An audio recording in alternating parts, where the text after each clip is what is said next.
নাম মোনালিসা ব্রহ্ম, তুমি তো আমার চেনো, টাওয়ার 320G। 2018 সালে আমি কি সুন্দর একটা ফ্যাশন শো করেছিলাম, একদম মনে আছে, প্রচুর গয়না করে আমরা হেঁটেছিলাম, সবাই আমরা সাংঘাতিক এনজয় করেছিলাম, সবাই মিলে করেছিলাম। অনেকে মিলে আমি সবাইকে নিয়ে সিনিয়র সিটিজেন থেকে বাচ্চা এবং মহিলা যারাই একা এরকম মানুষজনকে নিয়ে আমি একটা ফ্যান ক্লাব করতে চাইছি, যেখানে হবি নিয়ে বেশি কথা হবে, হবি ক্লাবও বলতে পারো।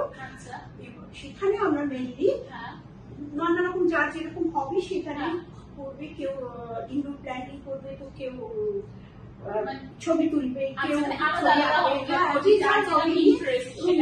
যারা একাকিত্ব ভোগে তাদের নিয়ে আমি একটা কথা বলি, হবি ক্লাবের কথা কিন্তু আমরা প্রতি বছর পরেই একবার করে বলে থাকি, হ্যাঁ, কিন্তু আলটিমেটলি কি হয় বলতো, কিছুদিন কয়েকটা ইভেন্ট আমি সারা বছরের জন্য এটাকে চালাতে চাই, অ্যাবসলিউটলি পাবি, কিন্তু আমরা অনেকে রেডি থাকবো। কিন্তু কথা হচ্ছে যে তুই প্রথমে অন ক্যামেরা প্রমিস কর যে এটা তুই ডেডিকেটেড ওয়েতে সারা বছর চালাবি। সবাই শুরু করে, প্রথম একটা দুটো ইভেন্ট ভীষণ ভালো হয়, সাকসেসফুল হয়, তারপরে সব বন্ধ হয়ে যায়। ও অন ক্যামেরা প্রমিস করছে। না, আমি সিনিয়র সিটিজেন নিয়ে ভীষণ ভাবি, কারণ আমি তাদের নিয়েই থাকি, তো ওটা আমার ভীষণ বড় একটা কাজ। সবার জন্যই করিস বাবু, আমরাও আছি, ঠিক আছে। অন ক্যামেরা যখন প্রমিস করছে সারা বছর আমাদের এনগেজ রাখবে, এর থেকে ভালো আর কি হতে পারে। So please vote for her, please vote for team. Thank you.